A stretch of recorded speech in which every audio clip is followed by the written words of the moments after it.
할렐루야. 네, 오늘도 말씀 나눔을 시작하겠습니다.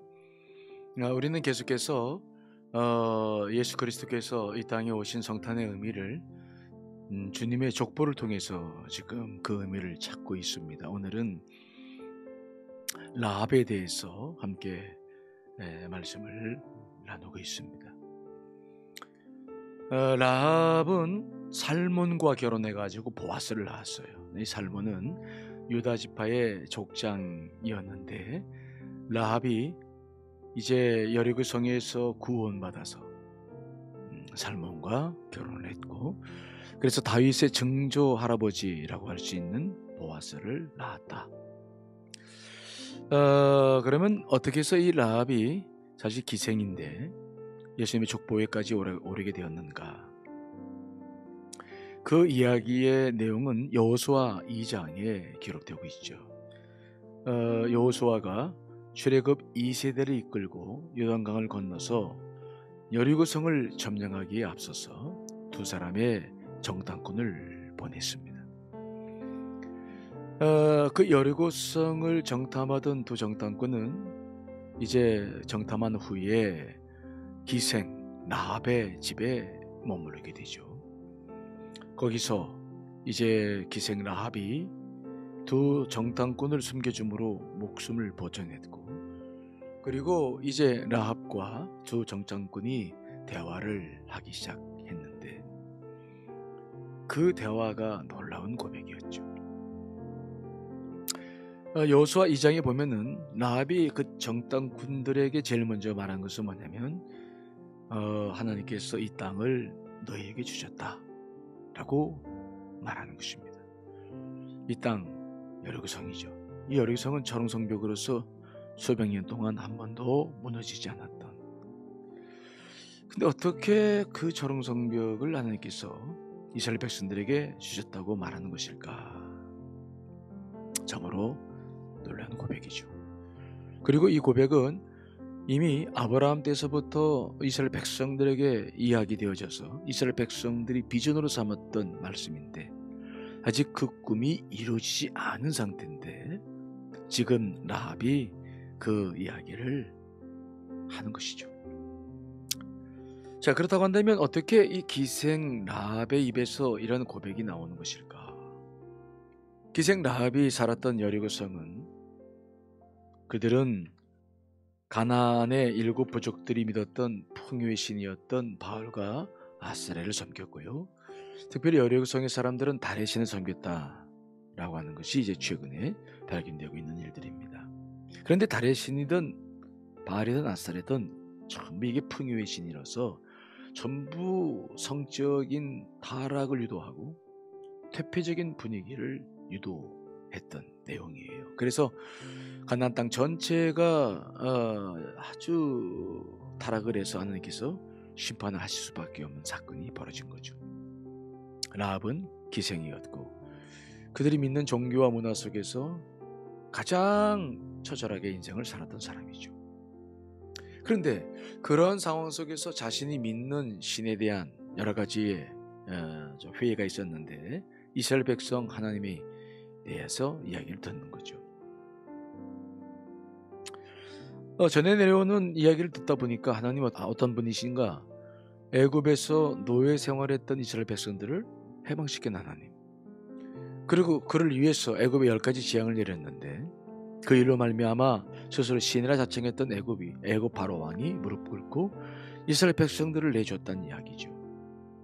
그러니까 자기가 믿는 신과는 너무 다른 거예요. 자기가 믿는 신은 성적인 타락과 성적인 놀이객감, 소외된 사람들을 짓밟으면서 가진 자들이 누리는 문화인데 이스라엘 백성들을 보니까 하나님은 오히려 그 소외된 사람들을 자유케 했다. 놀라운 충격이었죠.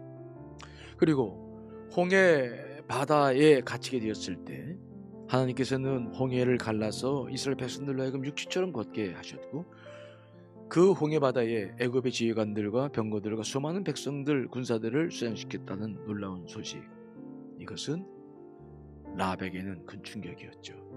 그래서 그 이스라엘의 하나님에 대한 어떤 동경심, 그리고 하나님에 대한 두려움, 또 그 하나님에 대한 사모함이 있었다, 그렇게 보는 거죠.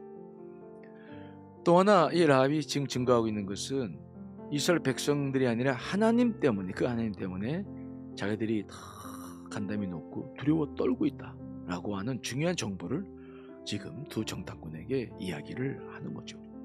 군사력도 중요하지만 그 백성의 사기 또한 굉장히 중요한 것인데, 그들은 여호수아가 요단강을 건너서 지금 여리고 성을 향해 오고 있다는 소식 앞에서 그들은 간담이 높고 두려워 떨고 있는 거예요. 그 전까지도 괜찮았는데 이 사건이 회자되면서부터 지금 난리가 나는 거죠.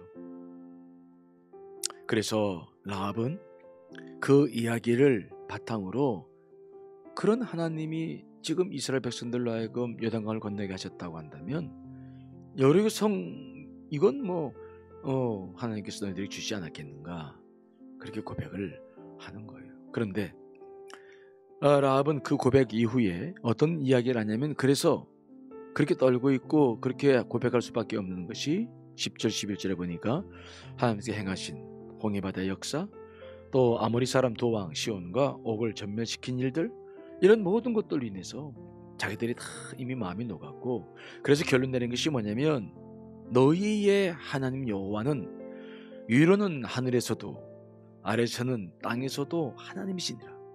즉 우주 만물을 다스리시는 하나님은 너희가 믿는 하나님 그분밖에 없다라고 하는 놀라운 고백을 하는 거죠. 근데 이런 고백은 두 정탐꾼에게 굉장히 큰 도전을 주었어요. 그들은 하나님을 모시고 살았지만은 하나님이 어떤 분인가 객관적인 평가는 듣지 못했어요. 그런데 제3자가 지금 하나님에 대한 이야기를 하는데, 너희의 하나님 말로 상천하지 하나님이시며 우주 만물을 다스리시며 그 하나님 한 분밖에 없다라는 고백을 듣는 거죠. 그렇기 때문에 여리고 성도 다 너희들 것이다. 이 두 정탐꾼이 거기에 도전받아요. 라합의 믿음의 고백은 두 정탐꾼의 가슴에 불을 질렀죠. 그들의 의심을 다 사라지게 만들었어요. 그래서 그들은 돌아가서 여호수아에게 다른 말 하지 않아요. 라합이 자신들에게 전했던 바로 그 말, 바로 이 땅은 우리들에게 하나님께 주셨다, 이미 일하고 계신다. 그래서 그 말에 도전받은 여호수아와 이스라엘 백성들이 여리고 성을 진격할 수 있었고, 그때 여호수아는 두 정탐꾼에게 라합과 그의 가족들을 살려내라고, 먼저 구출하고 이제 여리고 성이 무너지는 역사가 일어나는 것이거든요. 우리가 이걸 통해서 뭘 알 수 있냐면, 한 사람의 믿음의 고백이 얼마나 큰 영향을 미치는 것인가. 라합의 믿음의 고백은 라합만이 아니었어요. 두 정탐꾼 여호수아와 이스라엘 백성들 가슴속에 불을 질렀고, 정말 하나님에게 대한 굳건한 믿음과 여리고 성에 대한 확실한 정복의 의지를 그들로 하여금 갖게 했다. 그러니 한마디 말이 얼마나 중요합니까? 여러분, 우리는 크리스찬으로서 삶을 살아갈 때 우리의 고백이 얼마나 중요한지를 알아야 돼요. 이 고백이 우리의 향방을 가르치고 인생의 결정을 우리 말로써 우리가 맺어나가는 거 아닙니까? 그래서 야고보서 3장 4절 5절에서는 큰 배가 방향을 잡아나가는 것도 키인 것처럼 우리 인생의 방향도 우리 입에서 나오는 이 한 치밖에 안 되는 혀에 달려있다라고 말하고, 잠언 18장 20절에는 입술의 열매를 우리가 먹고 산다라고 말하고 있잖아요. 그러므로 우리가 힘들고 어려울 때마다 기억해야 될 게 있는데, 믿음의 고백을 해야 된다는 거예요. 그래서 그 믿음의 고백을 통해서 나만이 아니라 내 가족과 주변 사람들이 하나님을 경험하게 하고 하나님의 뜻을 이룰 수 있도록 노력해야 된다는 거. 여러분, 성탄절인데 우리의 삶은 지금 굉장히 어두워요. 하지만 기억해야 될 게 있는데, 우리 주님이 우리 안에 살아계심을 분명히 믿습니다. 그렇다고 한다면 우리는 라합처럼 믿음의 고백을 하며 살아야 돼요. 믿음의 고백을 통해서 새해를 준비하고 새해가 바로 믿음의 고백의 열매를 먹는 해가 되어야 될 줄 믿습니다. 성탄절과 함께 다시 한번 우리의 믿음의 고백이 정말 주의 영광을 드러내고 우리 삶을 새롭게 변화시켜 나가는 그러한 능력이 되기를 간절히 소망합니다. 감사합니다.